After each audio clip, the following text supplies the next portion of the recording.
और ये घुस गया है, अब इसको निकालने की बात है। ये निकलेगा नहीं वायरस तब तक इस देश की चिकित्सा पद्धति वैकल्पिक रहेगी और बाहर से आई हुई मुख्य हो जाएगी। इस वायरस को निकालना है वो हम सबको। कैसे निकालें? पहले तो अपने ऊपर विश्वास करना सीखें कि हमारी चिकित्सा पद्धति में बहुत दम है। इसके दम के कुछ उदाहरण बताता हूं। जो भगवान राम के भाई लक्ष्मण बेहोश हो गए और सुषेण ने जब नाड़ी देखी ये तो गया, अब बचने की कोई संभावना नहीं, तब हनुमान जी को कहा जाके लाओ जल्दी से, मैं कुछ देर तो जीवन बचा सकता हूं, बाकी आगे की गारंटी नहीं है। हनुमान जी गए, संजीवनी बूटी लेके आए और सुषेण ने संजीवनी सूंघाई, खिलाई नहीं, सूंघाई, और लक्ष्मण जीवित हो गए। तो कोई तो है दम भाई, ऐसा तो नहीं है सूंघने मात्र से वो जीवित हो गए। हम तो ये महाभारत की कहानी देखते हैं, युद्ध चला है और आप जानते हैं भयंकर युद्ध चला है।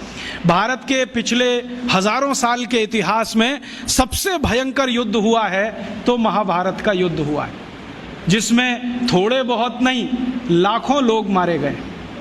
लेकिन उस युद्ध में बार बार हमें यह पता चलता है कि सवेरे से शाम तक युद्ध होता है, रात को सभी पालों के वैद्य अपने अपने घायल सैनिकों के घावों पर मरहम लगा रहे हैं, लेपन कर रहे हैं, और अगले दिन वो फिर युद्ध के लिए तैयार हो रहे हैं। ऐसी कौन सी चिकित्सा पद्धति दुनिया में है जो 12 घंटे में आदमी को लड़ने के लिए तैयार कर दे?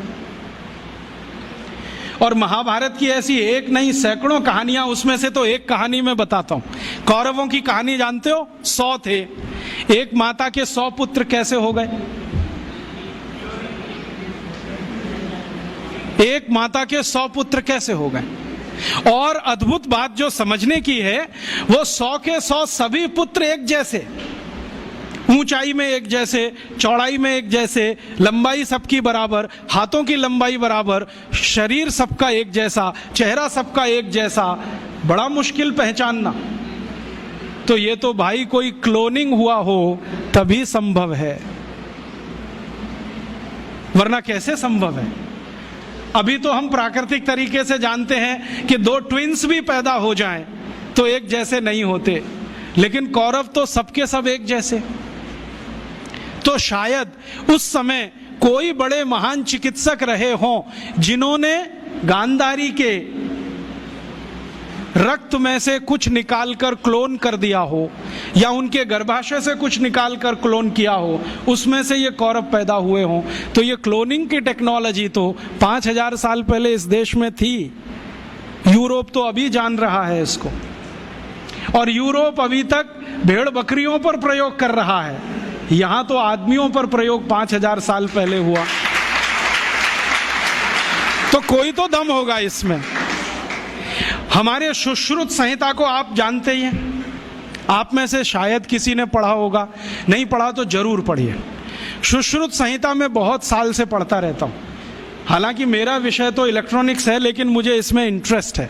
जब जब मैं सुश्रुत संहिता पढ़ता हूं, माइक्रो लेवल पे जब जाओ तो इतने तरह के उपकरणों के वर्णन उसमें हैं, इतने तरह के उपकरणों के वर्णन है सर्जरी करने के लिए कि आश्चर्य होता है। अगर सुश्रुत संहिता से एक एक उपकरण को निकालकर लिस्ट बना दी जाए तो आज के आधुनिक सर्जरी में जितने उपकरण हैं उससे कम नहीं है। और उन उपकरणों को बनाने के लिए जो इस्तेमाल होने वाला मेटल है, फौलाद कहिए, वो सिर्फ आयरन नहीं है, ऐसा मेटल इस्तेमाल है जिसमें 7 धातुएं हैं ताकि उसमें जंग न लगे। और आज के जितने भी अच्छे से अच्छे सर्जरी के उपकरण भारत में हैं, सभी में जंग लगती है, लेकिन सुश्रुत के उपकरणों में जंग नहीं है। तो इतने तरह के उपकरण उस जमाने में बनते थे।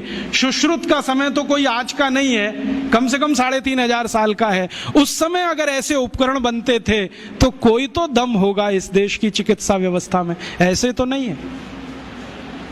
जब यूरोप में और अमेरिका में शरीर की नस काटकर रक्त बहा दो, यही चिकित्सा है, उस समय इस देश में सुश्रुत की राइनोप्लास्टी रही।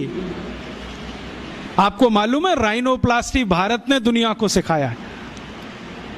और राइनोप्लास्टी के भारत में 1500 से ज्यादा केंद्र थे अंग्रेजों की ईस्ट इंडिया कंपनी के आने के पहले तक। उनके स्थान और पूरे वर्णन मेरे पास है और अंग्रेजों के दस्तावेज में से निकाले हुए हैं। भारत में सबसे बड़ा राइनोप्लास्टी का केंद्र था कांगड़ा। कांगड़ा कहाँ है? शिमला के आगे, हिमाचल में।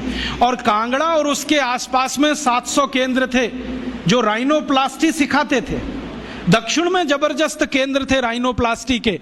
मैसूर स्टेट है ना, मैसूर स्टेट में 150 से ज्यादा केंद्र थे आज से 200 साल पहले।